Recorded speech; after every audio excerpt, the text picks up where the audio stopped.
AO. What's going on? What's going on?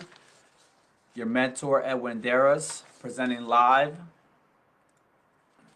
So I'm here to answer the questions for today. I just want to say thank you to Sean. Thank you to AO for allowing me to be here. I'm so thankful, so grateful to be part of the organization. I just came back from AO Live. It was an amazing event.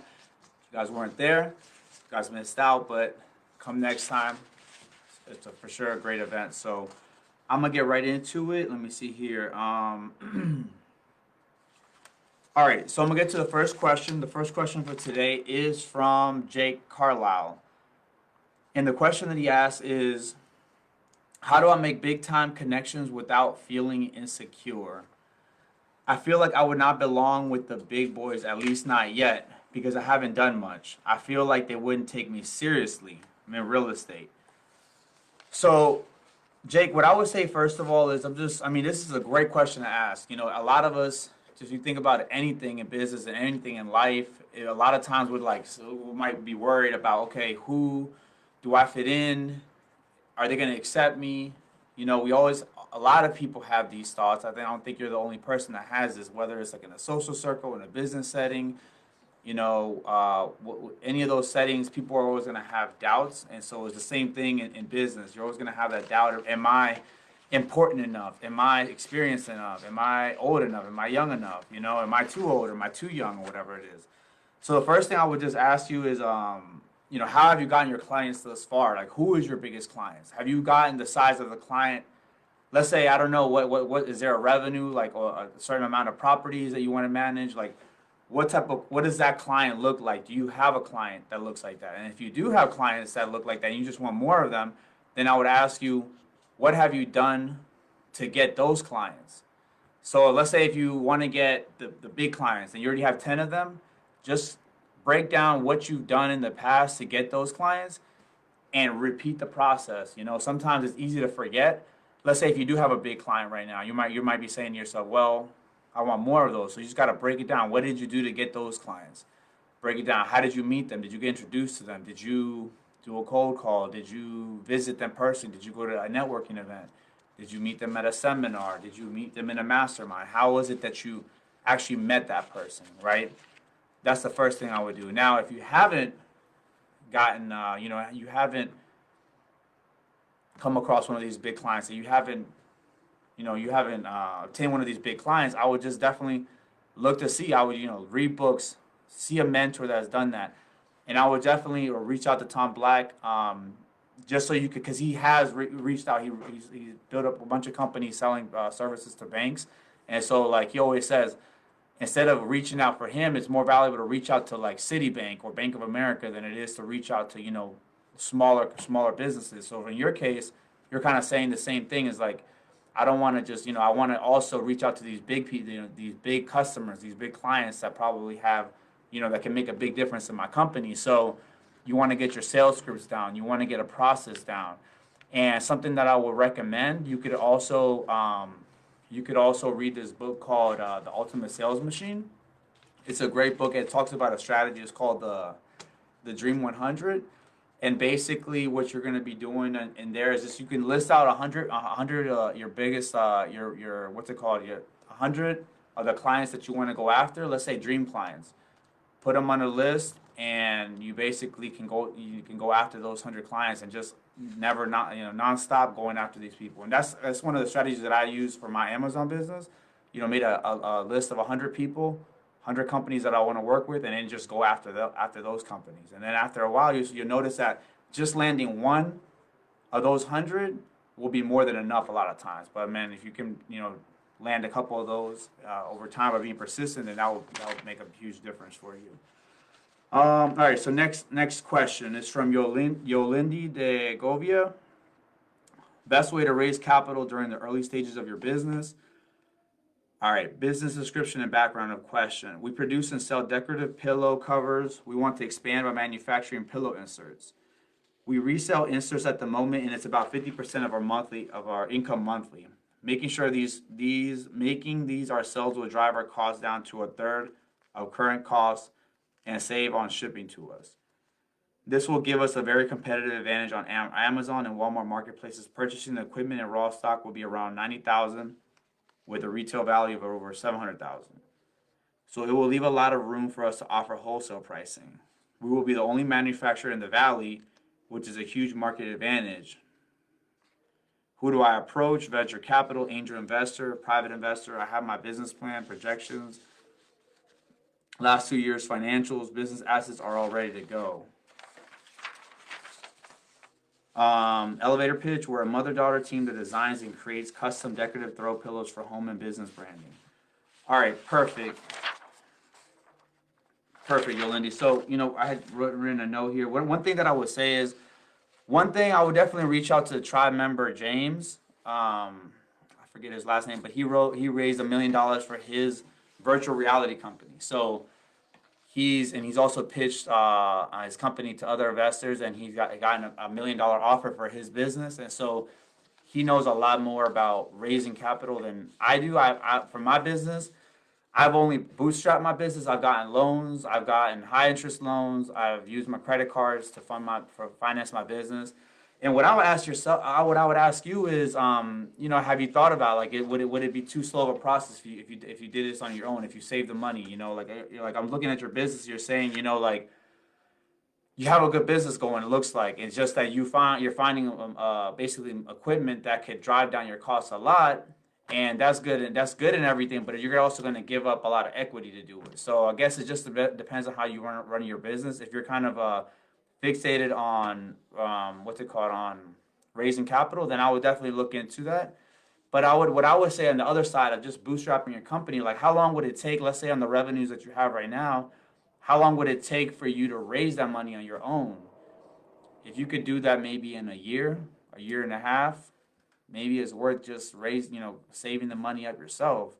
And a lot of with the pandemic loans that are out there right now, if you get an SBA loan for 150, then you don't have to give out equity for that. If that's all you're looking for is 90,000, then you might be able to get an SBA loan for that.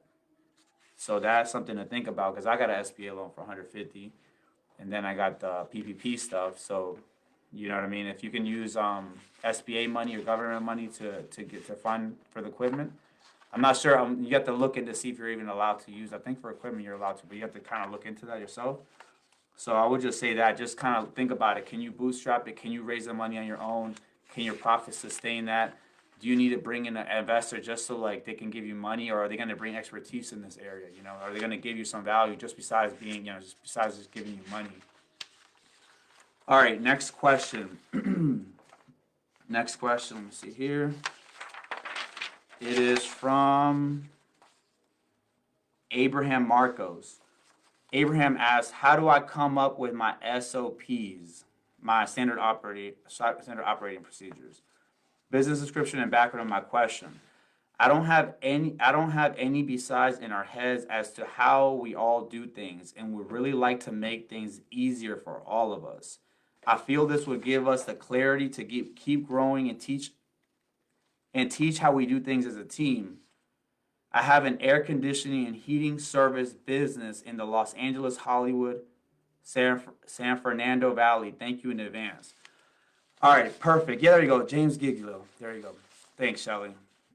All right, awesome. So look, Abraham Marcos. So there's a lot of things I would say about this. Number one, reach out to Nick Brent. He, I know he does the same business as you, similar business, and he's written out his operating procedures. So I would definitely look into that for sure. And number two, just kind of how I told, what's it called? The first person, Jake. I would definitely look into the book, The Ultimate Sales Machine, written by Chet Holmes. So the author, he died maybe 3-4 years ago, but the book that he wrote is incredible business. It's probably the first business that got me to do a lot of my policies and procedures that I did at the very beginning. I would meet with my team every single week when I first started my company, and I did this for about 2 years. And I put after every meeting, you basically come out of the meeting and you basically put out a policy. You guys talk about something, what you're gonna do, new operating improvements that you do. You put it on paper. It doesn't have to be like a 2-page paper. It could be something simple like a couple sentences, a couple lines, and over time you can come back and basically edit that, make it better, table of contents and stuff like that. And then besides it being like a book that you can, it's not even a book for operating procedures. It's a book. It's called The Ultimate Sales Machine. I think 12 ways how to double your business in 6 months, like 12 months or something like that. So it gives you like basically 12 strategies you can use in your business to grow it, double it, and take it to the next level. And so what I'm saying is, but in the book, they also talk about, putting operating procedures in your business and systematizing that type of stuff. So I would definitely look at that book for sure. All right, let me see here. Next question is from Michael Wilding. Michael says, so from an ask, believe, receive, prayer perspective, let's say I want a deal to go through that I'm concerned may not at the end of the meeting. Do I ask specifically for the deal to go my way and then just believe, say that the deal went my way? Example, ask, please have my one customer buy $10,000 of merchandise this week. Believe, say, I'm so happy and grateful now that my one customer has bought $10,000 of merchandise this week. All right, so Michael, so this is a great question. I feel like it's always important to kind of like before you're doing something to kind of visualize it. A lot of people talk about vision boards.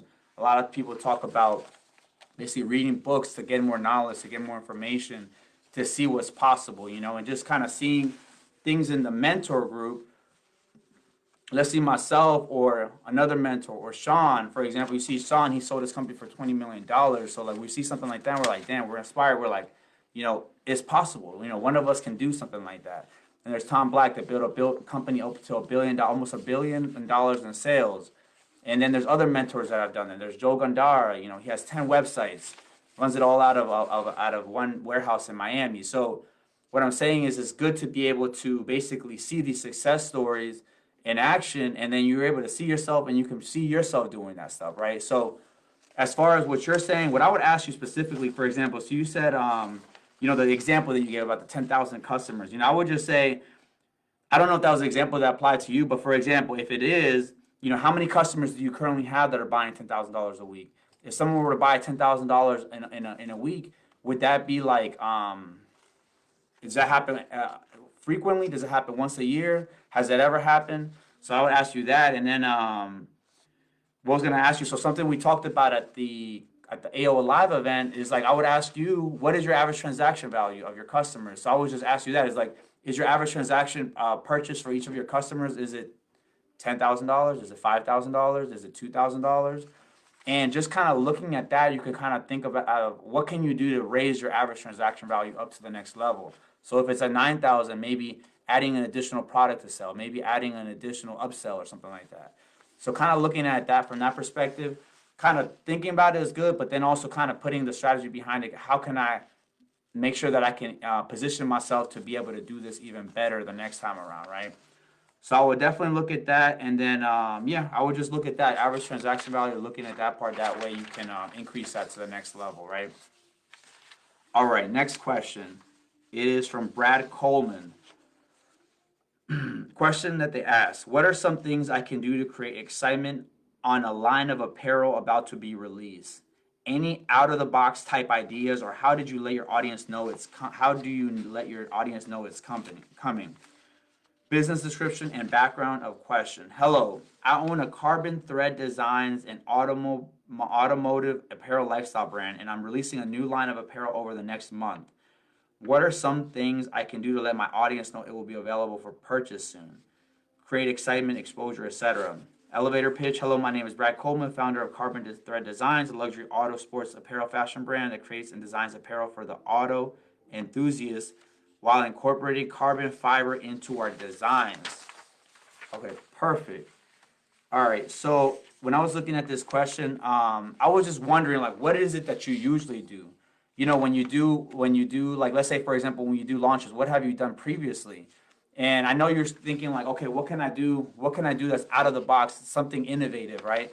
At the same time, when I think of something that's in, like, let's say, like, like when you're, let's say, for example, when we're marketing for your product, you always want to kind of test something out before you do something. So like if you do something completely new in this launch, it could work, but it also, not everything is going to work, right? 10 out of 10 ideas are probably going to work. Maybe 1 out of 10, 1 out of 20, 2 out of 20, there's a percentage, right? So I would just say to get your biggest ROI, you might want to look at what you've done already that's worked. What email campaign have you used? What email sequences? What text marketing have you used?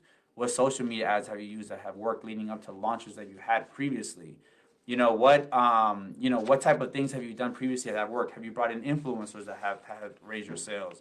What cross sells on your website? Have you reached out to people have you had people calling people? I've purchased from Discount Mugs. They have people calling me, when the PPP stuff was coming out with the protective equipment and all that stuff. They would follow up. Hey, do you guys want to reorder this? And maybe if you guys are talking to people like that, you guys can reach out. Hey, by the way, like your best customers, you can reach out to them and ask them. I don't know if you guys do that, so maybe reach out to some people or just do it on your website, right?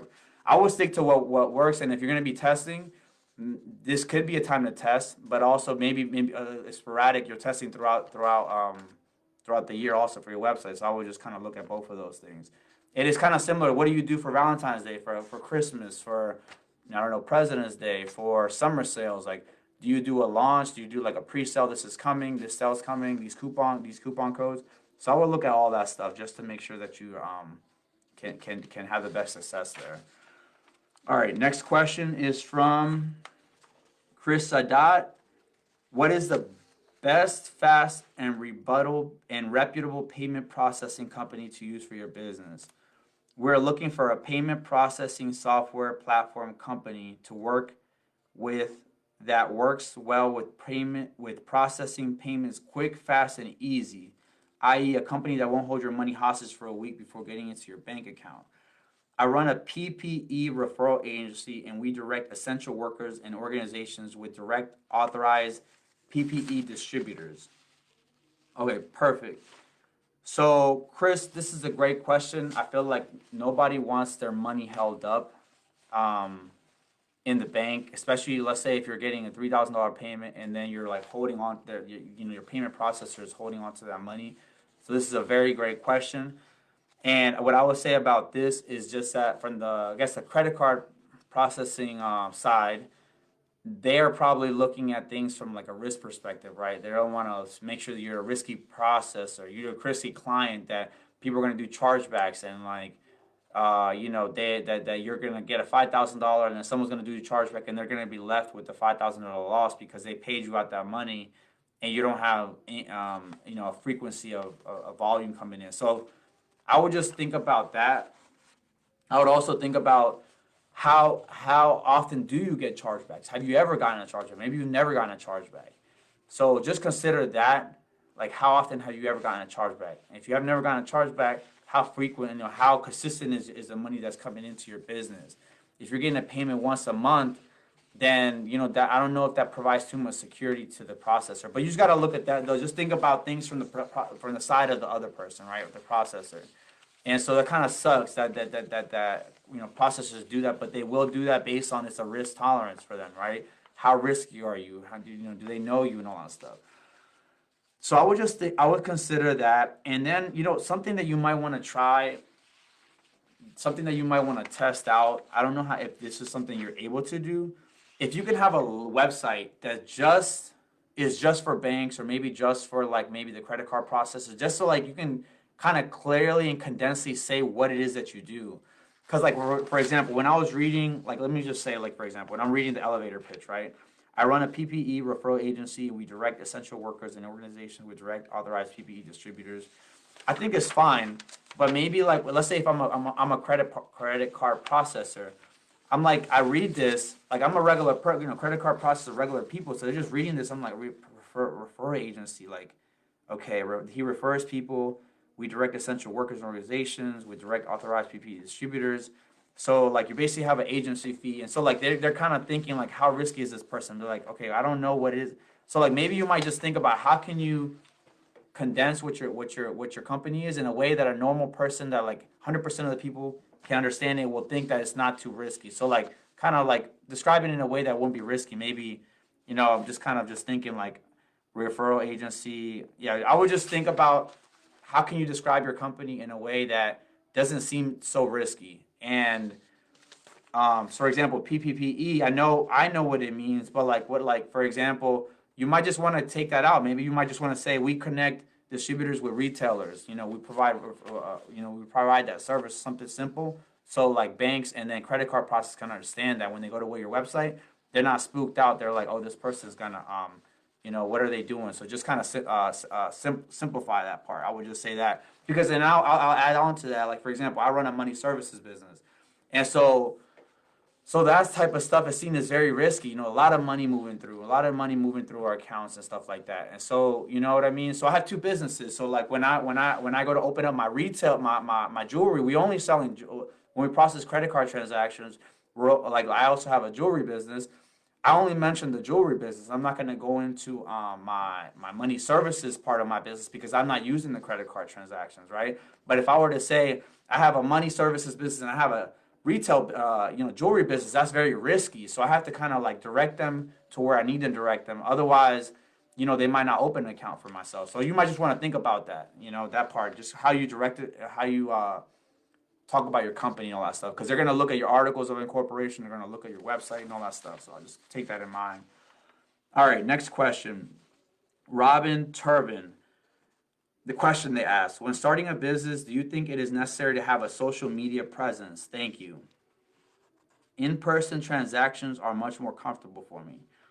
As an artist, I help people feel moments of calm through my oil paintings and oil paintings of sunsets. Perfect. So, so there's a lot of things to say about this, Robin. Like, let me just see. When starting a business, do you think it is necessary to have social media presence? Thank you. I believe it's not necessary. I mean, it just depends on who you ask. For example, like you think about Ask a Millionaire, AkaShawnThomas. This business was all built on social media, right? So he would say maybe it is essential. You ask Tom Black to build almost $1 billion company, he would probably say it's not essential.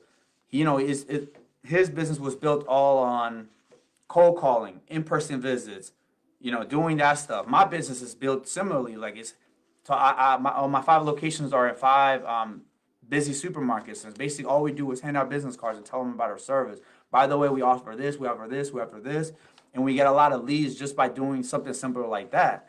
And so in your case, you're an artist. So, I would ask, who is your ideal client? Is it a 20-year-old? I mean, all people from every age group are on social media, but like, who is your target demographic? Or is it 20-year-olds, 18-year-olds, 30-year-olds, 50-year-olds, 40-year-olds? Like, what are they doing? What would they most appreciate? How would they, And I think that you can do a mix, but if it's just, let's say, for example, if you're a one-person team right now, you also got to make sure you what's it called? You're able to divide your time accordingly to what's going to have the most impact. So is it tweaking a graphic design and to put it on a website? It could be. I think it would be about testing what's giving you the most ROI. And I would take a look back and be like, okay, the sales that I have made, where did they come from? Was it from a social media post? Was it from my social media campaign? Was it from an in-person event? Was it from a referral? What kind of sales have you gotten? Were they from in-person, talking to someone in person, or were they done over email marketing and stuff like that? So I would just look at that and just kind of take it from there and just see what works best for you, and using that and putting more effort into that, right? So I would definitely consider that. And all of that stuff is good. It just depends on how much capital you have to use, to invest in all that stuff, and you want to just kind of make sure you take it from there. And then let me see the last question of the day. I think I missed one actually. You know what? I did miss one. My bad, because I had like printed this front and back. Because I remember there was one about. I think there was one about. Sorry, let me see here. There was one about business cards, I think. I don't see it.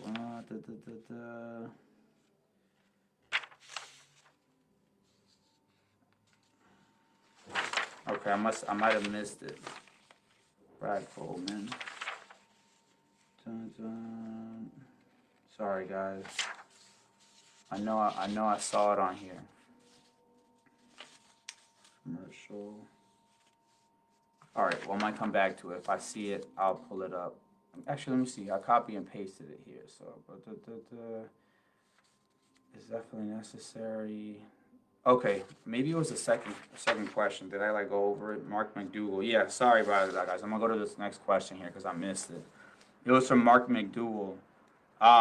So the question that he asked was, how important are business cards today, and what things should I be sure to include, and is design that important? Background, business description, and background of question. I'm looking to update my business card. Currently, I have a templated type card. I like it, but I want something different. Are business cards really as important of a tool as they used to be?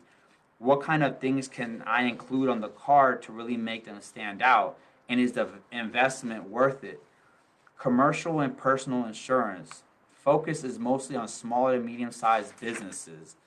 All right, so this is a great question. I love this question because, like I was saying before about, completely different business models. Every business is going to be different than the next, right? So, like, what I basically put on here is business cards are as important as you make them. And I would ask you, Mark. I would ask, how do you currently sell to your clients? Are they done over the phone? Are they in person? Are they strictly like via online leads and you call them? Are you meeting with people in person? Are you visiting their house? Are you visiting their home? Visiting, how are you currently selling to your customers? I feel like that's what makes the most difference. So like, if you're currently selling in person, I would say you don't have to have a card. I mean, you don't have to have a card. I'm pretty sure that there are people that sell in person that don't, but I do. So I would personally say yes, business cards are important, and more because like, let's say you're talking to somebody, you're gonna tell them this is the services that we have, this we have this service, and by the way, here's my business card. And so for me, from my experience, when I give somebody a business card, I feel it's about like it's a connecting. I think people appreciate when you give them a business card, even if they're not like it's like, oh, and by the way, here's my business card. At a point in the conversation, it's like a point like, you're like, hey, by the way, I want your business. Here's my business card, and so like you're kind of creating a connection with that person, even if you're. For me personally, I don't think your business card has to be like, it can stand out. That's where you want to talk to a marketing expert. But I just need a business card to be able to give somebody. And that's a way to connect me with the person, right? And I would just say that you being able to connect with the person, that's the main thing. It's like, but then you might have the follow up emails or follow ups this and that. But the main thing is just having a business card. It's not something nice and simple with your because I have business cards too. So it just basically our company name, phone number, our services that we offer, and with that's enough. And then that way, if and when the person calls you or they call you back, whatever it is, they have something to reference. They can use that card and be like, oh, this is what they do. I can go to their website or I can call them. But that's just a way for you to kind of like a tool. It's a tool that you can use. And I would just mention that. And so like I mentioned before, like I have the 5 retail locations inside of busy supermarkets. That's one of our things that we track. How many business cards are we giving to people? How many people are we talking to? That's and the more cards, the more flyers that you hand out, the more customers that we're getting. So that's what works out for us. So I would say yes. I would definitely say, especially if you're having in-person transactions, I would definitely do the business card and stuff. All right, and then the last question of the day is from Ari Brown. So the question they asked is, how do you fire a client when your only basis is that they're difficult and not willing to change? Business description and background of question. CPA, I was hired just to clean up their QuickBooks, and they insisted on doing it themselves going forward after the cleanup, and they undid the entire cleanup, and it's like talking to a brick wall when you try to explain anything to them about QuickBooks or any accounting concepts. Mine and my bookkeeper's fear is that because she's local, she's just going to post like some negative review when she's the one that screwed up everything. We did it, and we did everything we did if we let them go and don't just fix it again for free.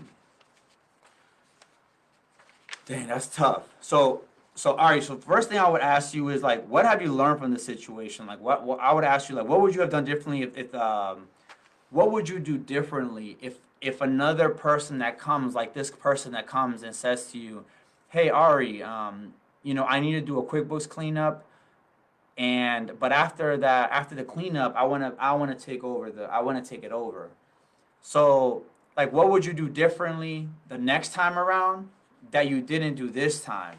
Because if this happened once, there's probably a chance that it might happen again. But I would think potentially that if you set the framework a different way, or maybe not, I don't know. This is something that you would probably go over, right? But I would just think, like, I'm wondering if you kind of like set the expectation, like, I don't know, differently. Maybe he might, or maybe he just like one on a million, maybe, I don't know. But I'm just wondering, if is there something that you would do differently the next time around, right? Because you don't want, this kind of sucks somebody's doing this, right? So I would just kind of look at it from that perspective.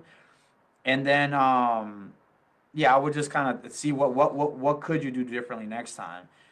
And then number two, and then as far as the how to of firing a client, I would just say, whatever style feels best to you. I feel like maybe, yeah, whatever style feels best to you. I feel like if you're like decided, I'm not gonna do the work for him for free because I already did it. He's wanting me to do it again after he messed it up. Then I would just look to see what way that you can kind of let him go as a client without, making him feel worse than maybe he already does. And just kind of see what method would feel best to you, and see if there's any way to reconcile things with him, or maybe if it's not necessary. So that's basically the last question of the day. And let me see here.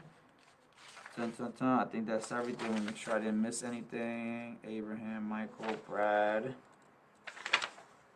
Chris. Okay, perfect.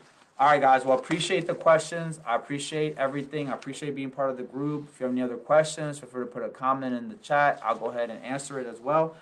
And I appreciate it, guys. Have a great one. Thank you so much.